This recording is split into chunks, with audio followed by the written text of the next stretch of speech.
ఆ అబ్బాయికి ఇప్పుడు నువ్వు పెళ్లి చేసుకున్న రెండో భర్త ఆయన పెళ్లి చేసుకున్న రెండో భార్య ఈవిడ. సరే ఫస్ట్ నీ పెళ్లి గురించి చెప్పమ్మా. నువ్వు ఎందుకు చేసుకున్నావు? అంత మనస్తాపం చెంది ఆ భర్త చనిపోయాడని ఏడుస్తున్నావు కదా. ప్రేమించిన వాడు వీళ్ళ అమ్మ వాళ్ళే సార్. ఇంకా మా బిడ్డ మాకే లేడు, చిన్న బిడ్డ ఉన్నాడు. మేము బతకడమే కష్టంగా ఉందమ్మా, నిన్ను మేము పెట్టి సాకోలేము అని చెప్పి ఇంకా నా తల్లిదండ్రులు లేరు కదా సార్. వాళ్ళు నన్ను ఎట్లా యాక్సెప్ట్ చేయలేదు. నాకు చిన్న బిడ్డ ఉంది కదా, వీళ్ళ అమ్మ వాళ్ళే ఎంత సరే అమ్మా, ఇప్పుడు ఆయన చనిపోయాడని ఫిక్స్ అయిపోయావు కదా, ఇతనితో కాపురం చేస్తున్నదని మళ్ళీ వాళ్ళ ఇంటికి ఎందుకు వెళ్ళావు? పిల్లకి ఆధార్ కార్డు అవి మార్చాలి అని చెప్పి వీళ్ళ ఇంటి దగ్గరే ఉన్నాయి మేడం. వెళ్తే అక్కడ ఈయన బతికున్నట్టు కనిపించింది, ఈ అమ్మాయి కనిపించిందా? అవును మేడం. సరే ఇప్పుడు ఆ రెండో అతనితో హ్యాపీగానే ఉంటున్నావా? లేదు మేడం. ఏం చేస్తున్నాడు? జస్ట్ వాళ్ళు పెళ్లి చేశారంత ఇతను నేను మర్చిపోలేదు మేడం. మర్చిపోవడం కదమ్మా, మీ ఇద్దరు కాపురం చేశారా, ఇంటికి వచ్చాడా? లేదు మేడం. ఎక్కువ రోజులు అక్కడ ఉంటే ఆడికి నాన్ని చంపేసి దండేసేస్తారు మీ అత్త. నువ్వు అతను పెళ్లి చేసుకుని ఎంతకాలం అయింది? 1 month. 1 month. బాబు నువ్వు ఈవిని పెళ్లి చేసుకుని ఎంతకాలం అయింది? 3 months అవుతుంది. అంటే నన్ను అక్కడ వదిలేసి వచ్చేసారు కదా మేడం. మరి ఇప్పుడు అతను నీకేం ఫోన్లు చేయలేదా? చేశారు మేడం. ఎప్పుడు కాపురం ఎప్పుడు స్టార్ట్ చేద్దాం, మా ఇంటికి ఎప్పుడు వస్తావు? ఇంటికి రావా నేను రాను. మరి అప్పుడు పెళ్లి ఎందుకు చేసుకున్నావు? వీళ్ళ అమ్మ వాళ్ళే కదా మేడం. వాళ్ళు చేస్తే వాళ్ళు నుయ్యిలో దూకమంటే దూకేస్తావా? అప్పుడు ఈయన చనిపోయినారు అనుకున్నాను మేడం. అవునమ్మా కరెక్టే, చనిపోయాడు అనుకుని ఒక వ్యక్తిని యాక్సెప్ట్ చేసావు. నీ పరిస్థితులను బట్టి వాళ్ళు ఎవరైనా తోడుంటే బాగుండు అనుకున్నారు.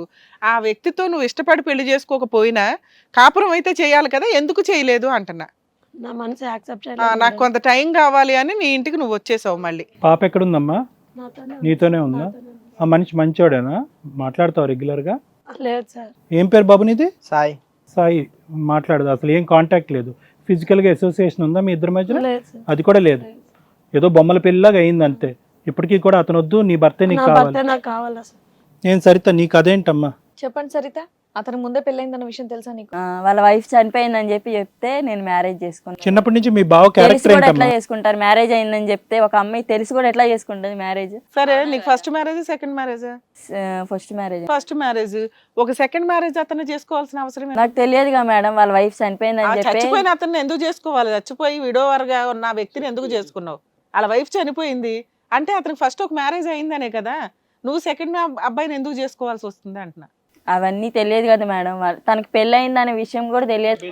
పెళ్ళైన తర్వాత తెలిసింది?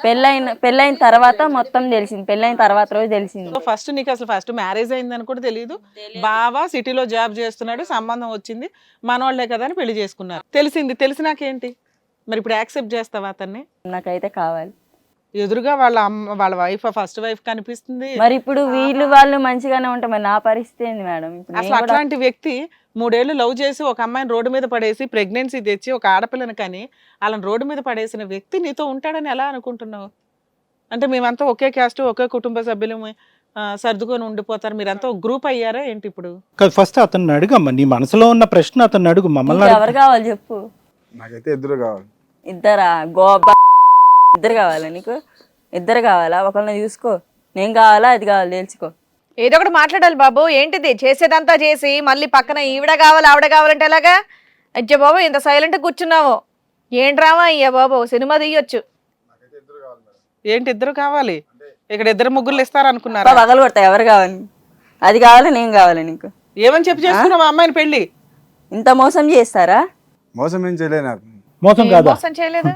ఏం చదువుకున్నావు, ఏం జాబ్ చేస్తున్నావు సంస్కారం లేకుండా? కూర్చోమ్మా. ఏం బాబు నీ పరిస్థితి ఏంటి? నేను ఎంఎన్ చేసుకున్నాను. ఎందుకు అసలు అట్లా? ఒక ఫస్ట్ మ్యారేజా మీది కూడా సెకండ్ మ్యారేజా? నాది ఫస్ట్ మ్యారేజ్. కాదు తమ్ముడు సాయి, ఒక సింపుల్ క్వశ్చన్. ఆ అమ్మాయిని వచ్చి వాళ్ళ అత్తగారి నీకు ఇచ్చి పెళ్లి చేసింది, వాళ్ళ అమ్మ ఎక్కడ, వాళ్ళ నాన్న ఎక్కడ, అసలు మీరెవరు నాకు పెళ్లి చేయటానికి అని వెనక ముందు అడిగే వాళ్ళు ఎవరు లేరని జీవితం? మా ఇంట్లో ప్రాబ్లమ్స్ బట్టి నేను నాకు అర్జెంట్ గా మ్యారేజ్ అయితే చేసుకున్నానండి. మా సంబంధం కావాలి, ఎవరో ఒకరు అమ్మాయి అయితే చాలు. ఆ అమ్మాయికి ఒక ఆడపిల్ల ఉందని తెలుసా, పాప ఉందని? నాకు అమ్మాయి నచ్చిందండి, దాని వల్ల నేను మరి పుట్టిన కూతురుని కూడా పోషిద్దాం అనుకున్నాను. మరి కాపురానికి రాలేదు కదా? వాళ్ళ హస్బెండ్ చనిపోయారు, అమ్మాయి ఒకరితే. మరి ఇప్పుడు ఏం చేద్దాం? ఇప్పుడు అలా ఆయన బతికే వచ్చాడు, ఇప్పుడు ఏం చేద్దాం? నా పరిస్థితి ఏంటంటే నేను చాలా డబ్బులు అయ్యే సంబంధం చూసి పెళ్లి ఖర్చులు అన్ని అయ్యాయి. అలా అత్తమ్మకి డబ్బులు ఇచ్చావా ఏంటి ఈ సంబంధం కోసం? కట్నం కూడా తీసుకోలేదు. నువ్వు కట్నం తీసుకోవడం కాదు, వాళ్ళకేమైనా ఎదురు కట్నం ఇచ్చావా అని. మరి ఇప్పుడు అమ్మాయి నువ్వు వద్దా అంటుంది, అలా అత్తమామని అడుగు వెళ్ళి. మరి నాకు ఏదో చెప్పాలి కదా మేడం. నిన్ను ఇక్కడ చీట్ చేసింది ఎవరంటే వాళ్ళ అత్త మామ. కొడుకు ఫోటోకి దండేసి ఓ బకరాన్ని తీసుకొచ్చి ఆ పిల్లకి అంటగట్టారు. సాయి ఇక్కడ నువ్వు మమ్మల్ని అడిగేది కాదు, నువ్వు సింపుల్గా నీ జీవితాన్ని నువ్వే రాసుకున్నావు. అందంగా ఉందని చెప్పి పిల్ల లేదు, నాకు జీవితంలో వెనకాతల పరిస్థితులు బాగాలేదని చెప్పి గుడ్డుగా చేసుకున్నాను నువ్వే అన్నావు. నువ్వు గుడ్డుగా చేసుకోమని ఎవరన్నారు? అసలు బేసిక్ కదా, ఎవరి అమ్మాయి అత్తగారు ఎందుకు వచ్చి చేస్తుంది, అది ఆ అమ్మాయిని అడిగినా సరిపోయి ఉండేది. మీ అమ్మ నాన్న ఏరి వాళ్ళు ఎందుకు వచ్చి నా కాళ్ళు కడగట్లేదని సింపుల్గా లాజిక్ అడిగినా సరిపోయి ఉండేది. ఇదేం పెళ్ళి? ఇప్పుడేం మమ్మల్ని అడుగుతావా న్యాయం చేయమని చెప్పి, నువ్వు వెనక ముందు చూసుకోకుండా? పోనీ లేరు అమ్మ నాన్న చచ్చిపోయారండి అని చెప్పారన్నా అది వేరే విషయం. అమ్మ నాన్న చచ్చిపోయారు అనేటటువంటి మాట పక్కన పెడితే పాత మొగుడు యొక్క అత్తగారు వచ్చి పెళ్లి చేయటం ఏంటి ఇక్కడ? ఇంకెవరు ఊరు పెద్దలు లేరా? అసలు ఇంకో పరిస్థితి ఏం లేదా ఇక్కడ? అంటే వాళ్ళ ఇంట్లో వాళ్ళ అమ్మాయి అని. ఒక్క నిమిషం విను, నీకేమీ ఇక్కడ అన్యాయం జరగలేదు వాస్తవానికి. ఎందుకంటే ఈ మొత్తం ఈ చదరంగంలో ఎవరో ఒకరు పక్కకు తప్పుకోవాలి. నీకేం అన్యాయం జరగలేదు, పెళ్ళి అయితే జరిగింది, మీ ఇద్దరి మధ్యన భార్యాభర్తల సంబంధం కూడా లేదు. ఆ అమ్మాయికి ఏమి, ఆ అమ్మాయి మనసులో నీకేం స్థానం లేదు, నీ మనసులో ఆ అమ్మాయికి ఏం స్థానం లేదు. ఎందుకు ఇక్కడ చిక్కుముడిని ఇంకా చిక్కుముడి చేస్తావు? మా ఇంట్లో వాళ్ళకి ఏం సంబంధం చెప్పాలి? అదే మీ ఇంట్లో వాళ్ళు ఎంక్వైరీ చేసినప్పుడు ఏమీ మాట్లాడలేదు. ఇప్పుడు ఇలా ఈ విధంగా పెళ్ళి అయ్యేటప్పటికి వాళ్ళు ముందుకు వచ్చి మాట్లాడుతున్నారు, వాళ్ళందరికీ మేము ఇప్పుడు సమాధానం చెప్పాలా? కాదు బాబు, సమాధానం చెప్పేంత బ్యాక్గ్రౌండ్ వ్యక్తులు కాదు మీ వాళ్ళు. నీకు కూడా సమాధానం అవసరంలా. ఎందుకంటే ఆ అమ్మాయి 1 month నుంచి నీతో కాపురానికే రాలా. ఏం చేసావు ఈ 1 month నుంచి? అప్పుడే నీకు అర్థం అవ్వాలి కదా అమ్మాయికి ఇష్టం లేదు, వాళ్ళ ఫస్ట్ హస్బెండ్ని మర్చిపోలేకపోతుంది అని. ఇప్పుడు నీ ముందే చెప్తుంది నాకు అవసరం లేదండి అతను అని. ఆ అమ్మాయి మనసు మార్చేసి బలవంతంగా నీకు అంటగట్టలేం కదా. సో ఇప్పుడు నువ్వేమంటున్నావు? సమాధానం అడుగుతున్నావా, భార్య కావాలని అడుగుతున్నావు? నీకేం కావాలి? నాకు సమాధానం కావాలి. సమాధానం, వెరీ గుడ్. నాన్న నీకేం కావాలి? ఆయన ఇద్దరు కావాలంటున్నాడు. నువ్వు ఎట్లాగో సెకండ్ వైఫ్ ఒక రకంగా, అక్కడ ఏం డైవర్స్ రాలే. వద్దు మేడం. అతను అవసరం లేదు. సార్ విన్నారు కదా సార్ వాళ్ళ కన్వర్సేషన్. నీకేం కావాలమ్మా వెన్నెల? నాకు మా ఆయన కావాలి సార్. బాబు నీకేం కావాలి?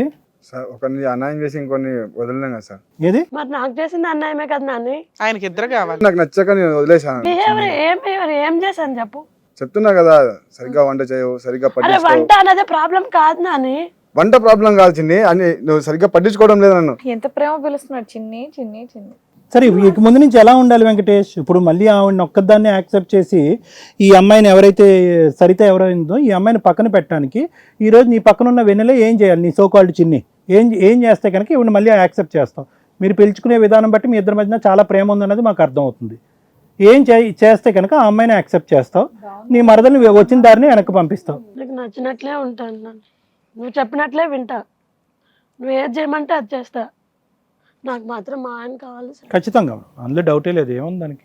నువ్వు చెప్పినట్లే వర్క్ వెళ్ళి వచ్చిన తర్వాత కనీసం ఇంట్లో కనీసం అరే చిన్న చిన్న ఇష్యూస్ రా బాయ్, నేర్పించుకోవాలా ఈ అవన్నీ భార్యకి? చిన్న చిన్న ఇష్యూస్. దాని గురించి మంత్రుల్ని వింటానంటుందిగా. వాటి గురించి మీరు ఈ షో వరకు రానే అక్కర్లే. ఇద్దరు కూర్చొని 1 గంట మాట్లాడుకుంటే ఆ సరిపోయేది. మాత్రం దాని గురించి మీ అమ్మ ఏమొచ్చి నేను చంపేస్తుంది, ఫోటో పెట్టేస్తుంది, దండేసేస్తుంది. ఇప్పుడు నేను ఆమెకి ఏం సమాధానం చెప్పాలో తెలియదు. ఏం సమాధానం చెప్పాలి? మేము చెప్తాం మీ అమ్మకి సమాధానం. రామన్న ఆమె నిన్నలాగా మొన్న వచ్చింది నాన్న, నేను ఫ్యామిలీని మొత్తం వదిలేసుకొని వచ్చిన నీకోసం. నేను రాలేదా నీకోసం? మీరు వచ్చి మరి మీ ఫ్యామిలీ వాళ్ళనే కదా ఇప్పుడు ఇంత దూరం వచ్చాము. ఏ వెంకటేష్, ఆ అమ్మాయికి ఏం అమ్మా, ఏ వెంకటేష్, ఆ అమ్మాయికి ఏం సమాధానం చెప్పక్కర్లేదు. ఆ అమ్మాయి క్లియర్ గానే ఉంది, నా దారిని నేను పోతానని చెప్పి. ఇంక లెక్క తేల్చుకోవాల్సింది మీ ఇద్దరే. నువ్వు చెప్పినట్లే వింటాను, నువ్వు ఎట్లా చెప్తే అట్లే చేస్తాను. నీకు వంట నచ్చకపోతే మళ్ళీ చేస్తాను, బాగా చూసుకుంటానని. ఇష్టపడి పెళ్లి చేసుకున్న అమ్మాయికి నేర్పించుకోవాలా, లేకపోతే నువ్వే నేర్చుకోవాలి? ఈ రోజుల్లో అలాగే ఉంది పరిస్థితి. మాత్రం దానికి ఫోటోలకి దండలు వేసుకుంటారా? అదంతా నాకు తెలియదు కదండి మేడం. హిట్ టీవీ యాప్, ఇందులో short news, live news, entertainment shows, movies, digital magazines తో పాటు మీ జిల్లా వార్తలను కూడా ఫ్రీగా చూడొచ్చు. ఇంకెందుకు ఆలస్యం, వెంటనే హిట్ టీవీ యాప్ ని డౌన్లోడ్ చేసుకుని ఫ్రీగా ఎంటర్టైన్మెంట్ పొందండి. Hit TV app. Hit TV app. Please download hit TV app. Hit TV app ని ఫ్రీగా డౌన్లోడ్ చేసుకుని ఎంజాయ్ చేయండి. మీకు నచ్చిన ఎంటర్టైన్మెంట్ కోసం హిట్ టీవీ యాప్ ని ఫ్రీగా డౌన్లోడ్ చేసుకుని ఎంజాయ్ చేయండి. హిట్ టీవీ యాప్ ని డౌన్లోడ్ చేసుకుని ఆస్వాదించండి, ఆశీర్వదించండి. ఇంతమంది సెలబ్రిటీలు హిట్ టీవీ యాప్ ని డౌన్లోడ్ చేసుకోండి అని చెప్తున్నారంటే ఎంత మంచి యాప్ ఆలోచించండి. అమెరికా అమెరికా అమెరికా అమెరికాలో చదవాలనుకునే వాళ్ళకి విశ్వసనీయమైన పేరు మన శౌర్య కన్సల్టెన్సీ. UK లో 1 year masters, UK లో 1 year masters, 2 years work permit up to 5 years visa. Contact Saurya Consultancy. Contact 89851 89851.